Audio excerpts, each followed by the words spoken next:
relaxed as this when you fight for the World Championship? Definitely, you're going to see it for yourself. I'm so relaxed, I'm ready to do the business. It's not that you're taking your opponent too lightly tonight. No, I'm not taking him lightly, but he's going to get beat, just like the rest.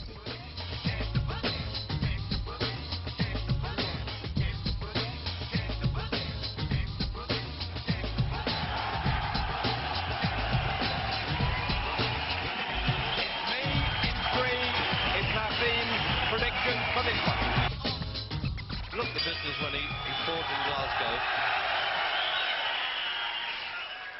Now the problem is here, Jim, we don't know enough about. We know the record, which is very substantial, and the fact that he's never been knocked over at Liendo, but we don't really know what. A fellow from Zambia he defeated for the WBC international title. That's not the full one, it's the second one to it, and didn't bother to defend it. Paul Kooma, a Zambian.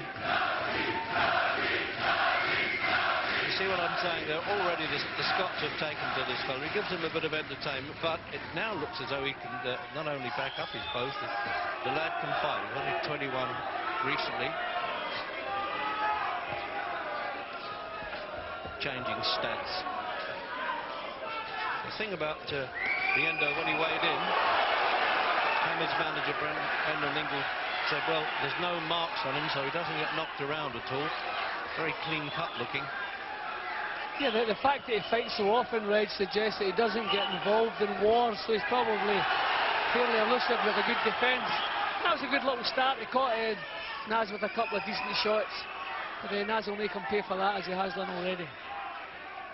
Most people are saying what's going to happen when somebody hits him, Jim, but when he boxes in the gymnasium against people much heavier than him, he takes some good shots, never complains.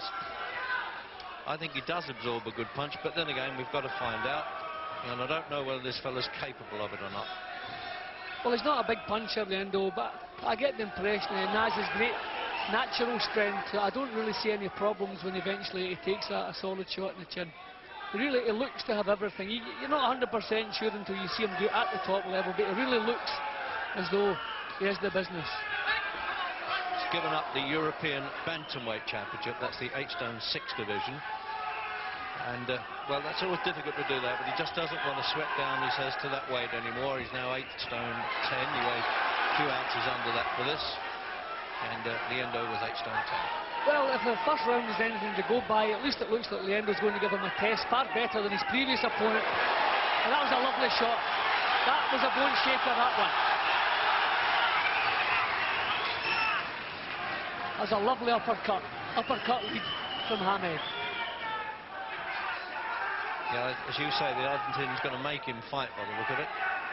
But we'll see how durable he is against Hamed, who's made fairly decent fighters look very ordinary with his style and with his punch power.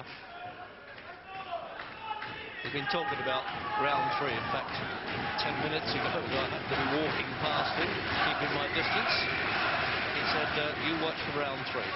But I think he wouldn't have minded being in the opening round then when he let that punch go.